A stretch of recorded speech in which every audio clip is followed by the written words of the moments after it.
Okay, so let's just start with the most obvious and the most important question for our course. What's right and what's wrong? Is there any objective standard of what's right and wrong that we all need to be adhering to?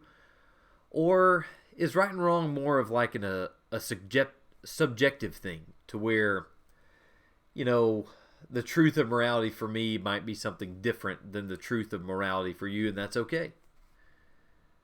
Is it some kind of personal experience of morality, or is there some kind of standard out there that we all should be adhering to? These are all the questions that lie at the center of Christian ethics, and we're not going to dive too deep into philosophy here, but what we're going to try to do is basically I want to give you a very zoomed out picture of what the debate about ethics looks like, and just kind of give you the shape of, first of all, the debate of subjective and objective morality, and then we'll get into different ethical systems that are basically just specific versions of this first part. Before we go any further, hang on, let me get out of the way here. That way, I'm not getting in the way of my presentation here in just a second. Before we go any further, let's define a couple of these terms. We definitely need to define the difference between ethics and morality. Ethics is basically the process of determining right and wrong. A really good catchphrase for it, excuse me, is moral reasoning. This is how we decide what is right and wrong. And then morality is the actual content of what is right and wrong. It's the thing that ethics is trying to discover. So I think that's a really good distinction, and that's the distinction that Ray makes in the book. So as we keep talking about ethics and morality, just remember that ethics is the process of figuring out what morality is, just to keep it short and sweet. So the question, though, that we want to ask with this kind of terminology in mind is, does morality actually matter? So that urge you get to do the right thing in a given situation. Let's say it's just something, very, very harmless. Let's just say you're like at the grocery store. Somebody's standing in front of you in line. Y'all been waiting in line for a long time, and the lane next to you opens up. Do you feel the urge to let the person who was in line first go ahead and go first in that second line? Or do you feel the urge to jump in line yourself? That might not be the best illustration, but the point here is when you feel the urge that you should do something, do you have an obligation to do the right thing? Or is it just, doesn't really matter. Do whatever you want and who cares? This question has been asked for a very, very long time. And philosophers going all the way back to Plato wrote about this stuff, arguing about whether or not right and wrong is something integral to our human nature, or if it's just like a set of rules that we've placed on ourselves and it's really only there for selfish reasons anyway. We got two different ways to think about it. I want to pose this question. If you could be completely anonymous, like if you could get away with anything you wanted to and nobody would know, what would you do? There's an old story about a shepherd who's just called an ancestor of Gyges. He's out in the field tending his sheep, and there's this thunderstorm that comes out of nowhere. The ground begins to shake, and this giant chasm opens up. It's like a cave in the ground. And when everything calms down, the shepherd goes inside, and he finds this large, hollowed-out bronze horse. And inside was a corpse that was naked except for a golden ring on one of its fingers. The shepherd took the ring off of the corpse and he left. Now later, as the shepherd stood in a meeting of other shepherds, they were talking about their flocks, he turns the ring a certain way and immediately he becomes invisible. And he turns it the other way and he's able to be seen again. I want to ask, what would you do with that kind of ability? the point here is this. Would you still care about doing the right, would you still feel the urge to do the right thing even if nobody was watching? And if you wouldn't care anymore, what do you think that says about our innate sense of morality? If we say no, that we wouldn't care about what's moral anymore because we wouldn't have any consequences. We have no responsibility. Would that say that morality itself is just, peer pressure? Rather than some kind of higher right and wrong? Well, in our story, this ancestor of Gyges was corrupted by his new ability to be invisible. He used the ring to become a messenger to the king, and then with that position and his new ability, he seduced the wife of the king and convinced her to help him murder her husband and take the throne. So no, he did not he did not hold to some higher standard of moral truth there. Well, why do we bring this up? This illustrates one of the key questions with morality. And this scholar here named Donald Verne says this: the Ring of Gyges poses the problem that lies at the center of ethics, the difference between the just and the unjust life, and whether there are any grounds to choose the just over the unjust. So basically, is there a right and wrong, and do we have any obligation to pick the right over the wrong? And this is the same thing that Scott Ray identifies in the book. He starts off with this illustration of the Ring of Gyges. Well, a long time ago, philosophers were arguing about this, and some argue that morality is just that social contract, or basically peer pressure, like we said a minute ago, and that we would all quickly abandon our morality if we were given the ability to be invisible. Or invisible is not the key there, it's just not having to pay the price for your actions. And according to this way of thinking, morality is just like an illusion.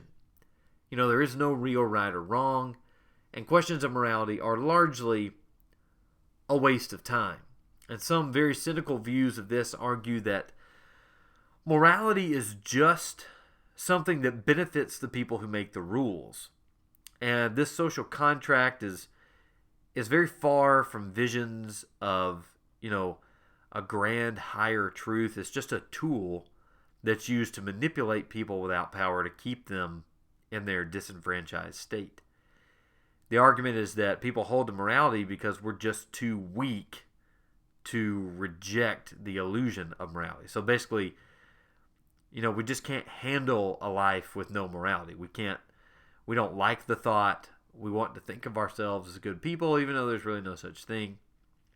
So a lot of people out there will argue that morality is just a complete waste of time, which is a pretty cynical way to view, I think, that instinct we have of choosing right over wrong, or even identifying right itself. Now, Plato, I mentioned him a second ago, he argued the opposite. He says justice itself is the best thing for the soul itself. And the soul, whether it has the ring of Gyges or even together with the cap of Hades, which is just another thing that makes you invisible in mythology. So the soul, whether it can be anonymous or not, it should do just things. And this kind of morality is reflected in a much more modern character. In J.R.R. Tolkien's The Lord of the Rings, there's a character named Frodo Baggins who is given the ability to be invisible with, much like the ancestor of Gyges, a magic ring. And this ring costs him his moral center and his sanity. But unlike that shepherd in the tale of Gyges, Frodo chooses to destroy the ring. I'm not going to spoil the end of it for you, but he chooses to destroy the ring instead of using its power for his own selfish gain. And in fact, destroying that ring comes at very great cost for Frodo in the books and in the movies. He uses the ring only sparingly because he knows that the more he uses it, the more that he's likely to be overcome by the darkness that pulls to him when he is using that ring. Now, the kind of morality we see reflected by Tolkien is very different than the one that's depicted in the myth of Gyges, or at least the way that it's spun from the myth of Gyges. For Tolkien, morality is much more than just a social contract. In the story of the Lord of the Rings, the corrupt people are very clearly in breach of something that everyone should be recognizing. It's not as if morality is up to the individual to choose. There is a real sense of right and wrong. And interestingly enough, I think that pretty much everybody would find Frodo's story much more compelling. They would find those moral standards much more compelling rather than the, I guess, seeming lack of integrity from the shepherd of Gyges. And I wonder why that might be the case. Maybe a solid sense of moral character is more important to us than having success or power. Would you rather be dishonest and become king, like the shepherd of Gyges? Or would you rather maybe never even be noticed by the people around you for the good things you do, but keeping your moral integrity even though you have the opportunity and the ability to trade it for wealth, fame, fortune, or power? Scott Ray in our book certainly thinks so. He says one of the principal reasons for being moral is that it is central to most concepts of human fulfillment. Morality is inherently good because it is foundational to a person's flourishing in life. There is something within us that wants to choose the right kind of life over the wrong one. We might not even know exactly in every case what the right and wrong things are to do, but I do think that generally speaking, we all feel the desire to want to choose the right thing. So try as we might, we can't really escape the moral dilemma. So let's go back to this question. What would you do if you could have this ability to be anonymous, like the shepherd of Gyges, the ancestor of Gyges with his ring, and Frodo? Would you be more likely to go the route of the shepherd, or would you be more likely to go the selfless route like Frodo in The Lord of the Rings? Would all bets be off because you could do anything you wanted without the judgment of your friends and family or even total strangers? Or maybe we shouldn't ask what would we do. Maybe a better question to ask is, what should we do? Do you feel like there is a one of these options is the right option? And the way you work that out in your head reveals some key elements in parsing out your views of morality and ethics. So these stories, the reason we mention them here is they lead us to consider the relevance and the importance of how we think about what's right and wrong. Is morality determined by what makes me happy or successful? If so, then we go the route of the shepherd of Gyges, no questions asked. But if right and wrong is determined by something much bigger than just what makes us happy or what makes us successful, if in fact it's better to fail and to endure pain to do the right thing, then we have very different views of what makes for right and wrong. And odds are our decision on which kind of morality we like is largely determined on how we view the world in a much more general sense. Your worldview and your view of ethics are very much dependent upon one another. Your larger worldview plays a big part in determining what kind of morality you think is even possible to begin with. And I don't know if you guys have seen, well, I guess now it's an older movie, but it definitely doesn't feel older. It just came out a while back. The Dark Knight. It's called one of the best comic book superhero movies ever made, and those movies are really popular right now, so we're going to bring up this reference. But the character of Harvey Dent in The Dark Knight is a really good example of how your worldview affects what you think about right and wrong. Dent starts off as this optimistic and brave hero. He's working as a DA, fighting against injustice, even though it's very dangerous, and he doesn't really have much chance to win in the end, and he's playing by the rules. He goes by the law as the DA. He very much believes in the law sorting things out and being just and holding everyone accountable to the law. And so early on in the movie, he is portrayed as understanding the world to have more good in it than bad, basically. And he believes that in the end, good in general will wind up winning, and all the guilty will be held accountable for their injustices.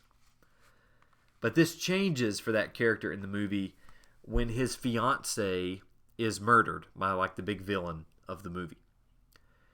And after the tragedy of his soon-to-be wife, his worldview completely changes. He had thought of the world as a mostly good place, governed by morality and justice, but that view was irreparably broken when his fiancée died. He followed from this optimistic and brave hero in the first 2 acts of the film to this dark villain who is consumed by grief and anger.